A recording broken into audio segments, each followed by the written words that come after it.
안녕하십니까. 우리 미랄 공동체 회원 여러분. 정말 오랜만에 여러분들께 이렇게 온라인 상으로나마 인사를 드립니다. 이번에 정말 오프라인으로 꼭 총회를 모이고 싶었어요. 그래서 이번만큼은 하나님께서 우리가 모일 수 있도록 허락해 주시기를 간절히 기다리고 기대했는데, 아쉽게도 여러분 알다시피 2.5단계로 상향 조치되면서 그나마 우리가 꿈꾸고 기대했던 오프라인으로 마무리하는 것마저 이제 할 수가 없게 되었습니다. 총회만큼은 다 모여서 정말 축제 분위기 속에서 진행하고 싶었는데 그렇게 할 수 없게 되어서 저도 참 아쉽게 생각합니다. 올해 생각해 보니까 우리 미라 원래회 자체를 한 번도 할 수가 없었던 것 같아요. 여러분들이 정말 고대하시고 아끼는 귀한 공동체인데, 또 우리가 섬기는 교회들 위해서 기도하고 또 섬기는 후원하는 모든 일들을 통해서 귀한 사역을 감당하고 있는데, 정말 우리가 하는 모임 자체가 찾아뵙고 또 교제하고 그곳 사람들과 교류하는 일인데, 코로나가 그런 것들을 가장 결정적으로 못하게 하는 부분을 우리 미랄 공동체가 가장 큰 타격을 받는 공동체 중에 하나가 아닌가 생각을 합니다.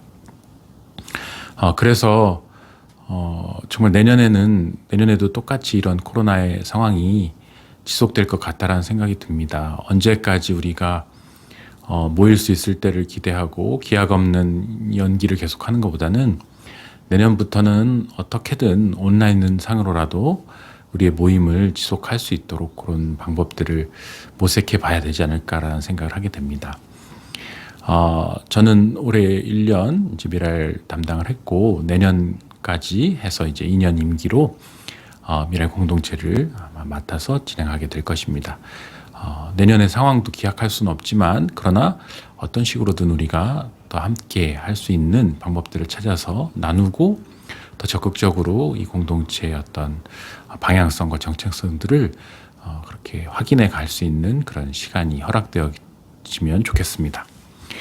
오늘 말씀은 우리가 잘 아는 마태복음 9장 35절에서 38절, 바로 추수할 것은 많되 일꾼이 적다라는 예수님의 제자 파송에 관한 그런 말씀을 우리에게 지금 주님께서 전하고 계신데요.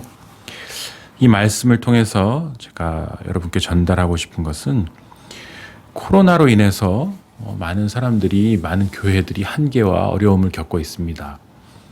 어떻게 해야 될지 모르겠고, 또 사람들과 헌금 여러 가지 면에서 굉장한 줄어들고 타격이 있는 상황인데, 이럴 때일수록 소망교회 같은 어느 정도 다른 교회들보다 여건이 좋고 여력이 되는 교회들이 앞장서서 해야 될 일이 있다면, 이런 교회들이 어떻게 자립할 수 있고 이런 교회들이 어떻게 교회 본연의 기능을 감당할 수 있을지 조금 더 선제적으로 연구하고 그들을 도울 수 있는 길을 찾는 게 아닐까라는 생각을 합니다. 그러면서 한편으로 이런 생각을 해요.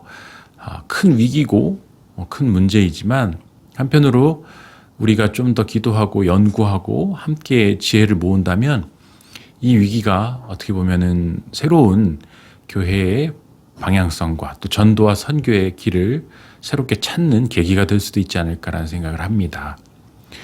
요즘 보면은 신기술들이 많이 개발되잖아요. 그래서 제가 여러 신기술들 중에 가장 놀라웠던 것 중에 하나가 식물을 건물 안에서 기르는 그런 내용들이었는데요. 어두컴컴한 건물 안에서 인공 조명으로 또 물을 주면서 그 공장 같은 곳에서 식물을 재배하는 그런 기술과 그런 것들을 실행하는 회사들이 점점 늘어나고 있어요.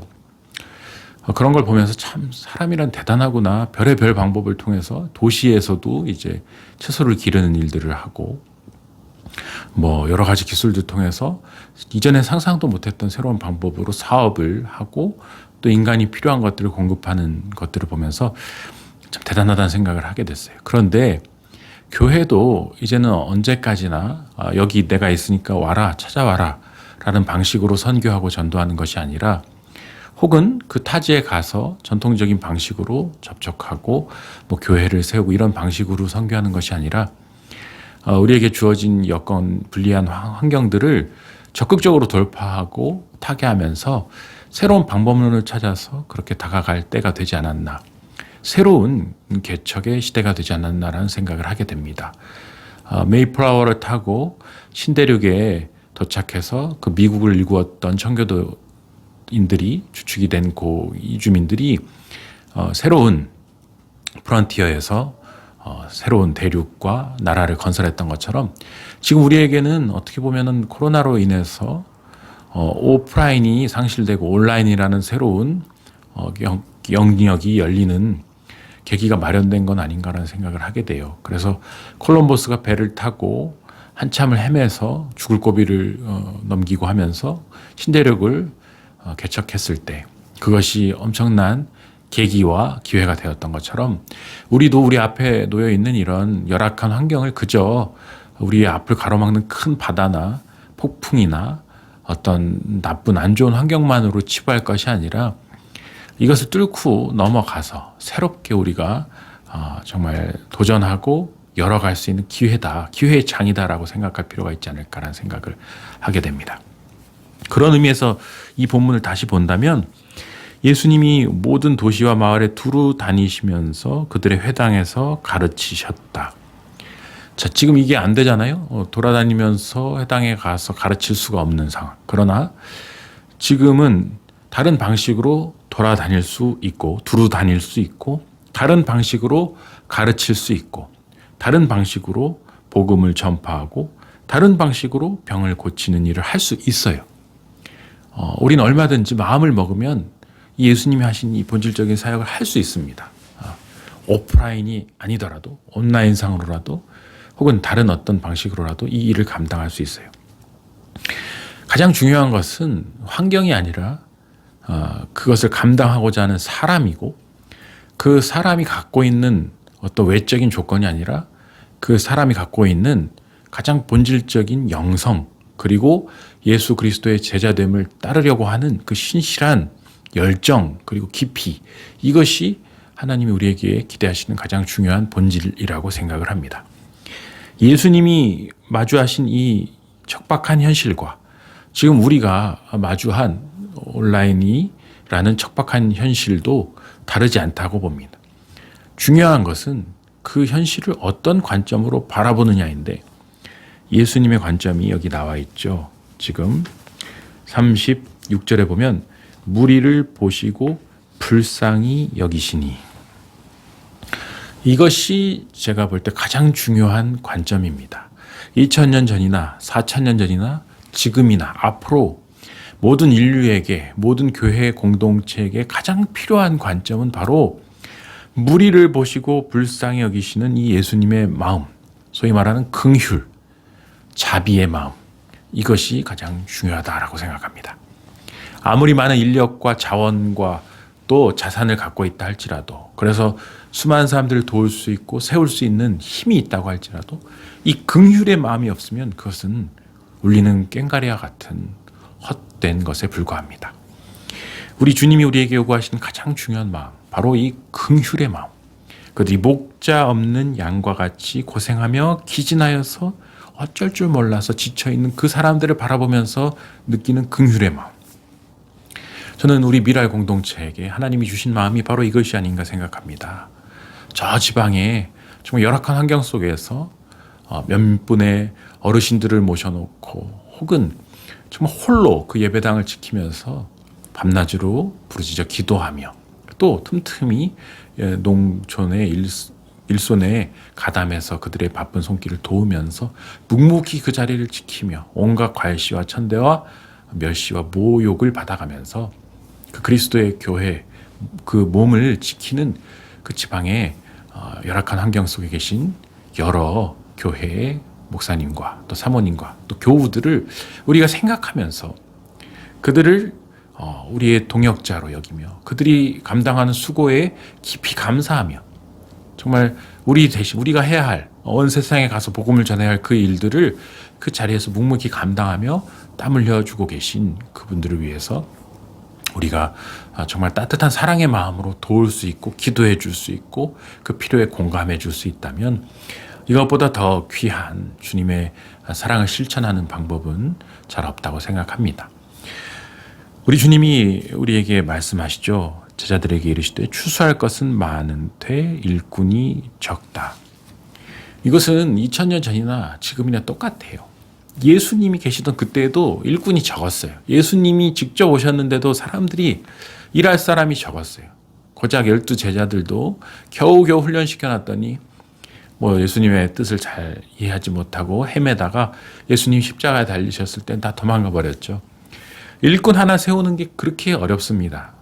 어려운 일이에요. 그런데 우리가 이렇게 소망교회가 이렇게 40년이 넘는 세월 속에서 열심히 말씀으로 또 실천으로 사랑으로 훈련받아서 많은 일꾼들이 세워져 있는 것이 얼마나 감사합니까? 그런데 우리에게는 또 여전히 일꾼이 부족하죠. 새롭게 일을 감당할 일꾼들을 훈련시켜야 되고 새롭게 주님의 사명을 같이 공유할 사람들을 훈련시켜야 합니다. 그리고 바로 우리 자신에게도 일꾼된 우리 자신에게도 다시 재소명의 그런 기회들이 부여되어야 한다는 것입니다. 너무 지쳐있고 너무 많은 일들을 혼자 감당해야 하는 것에 너무 진력이 나 있고 왜 나 혼자 이걸 해야 되느냐, 그리고 어떤 비전이 보이지 않고 어떤 성과와 보람이 느껴지지 않는 상황 속에서 녹다운되어 있는 많은 일꾼들이 있죠.